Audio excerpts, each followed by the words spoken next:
जय श्री राम दोस्तों क्या आपने कभी सोचा है ऐसा क्यों होता है कि समय के साथ साथ हमारी जो भक्ति है वो एक देवता से दूसरे देवता की तरफ शिफ्ट हो जाती है और हमें समझ नहीं आता कि हमारे इष्ट देवता कौन है और हमें कौन से देवता की पूजा करनी चाहिए।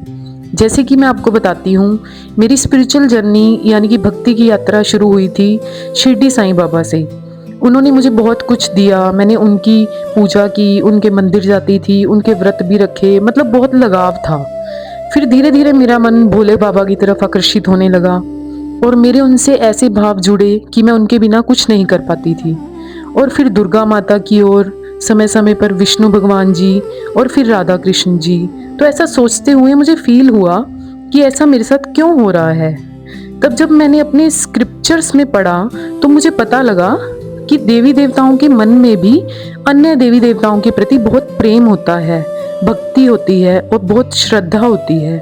तो जैसे जैसे हम किसी देवी देवता की पूजा करते हैं, उनमें लीन हो जाते हैं, तो उनके मन के भाव हमसे जुड़ जाते हैं और वो हमें गाइड करते हैं कि हमें कब किसकी ज़रूरत है।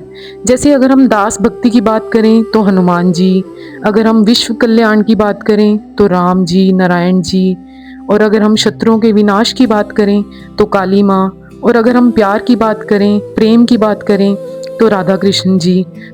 तो इसी तरह से समय समय पर स्पिरिचुअल जर्नी में हमें अपनी लाइफ के लेसन्स लर्न करने के लिए सबकी ज़रूरत पड़ती है और हम अपने आप ही ना चाहते हुए भी हम अपने आप ही उनकी शरण में जाते रहते हैं। तो ये सब जो होता है ना, हमसे ऊपर वाला ही करवाता है। तो अगर आपके साथ भी ये सब हो रहा है तो ऐसे कंफ्यूज मत होना, क्योंकि उसकी मर्जी के बिना कुछ नहीं होता है। बस ये समझ लो, जैसे हम ट्यूशन क्लासेस जाते हैं ना, तो वैसे ही ये भी ट्यूशन क्लासेस हैं। आज इस क्लासरूम में और कल उस क्लासरूम में। तो कुछ अच्छा सीखने के लिए, लाइफ में अच्छे लेसन्स सीखने के लिए ये सब हमारे साथ होता है। तो इसीलिए मुझे लगा मुझे अपना एक्सपीरियंस आपसे शेयर करना चाहिए। अगर आपको भी ये वीडियो पसंद आई हो तो लाइक कर देना एंड मैक्सिमम शेयर कर देना। जय श्री राम।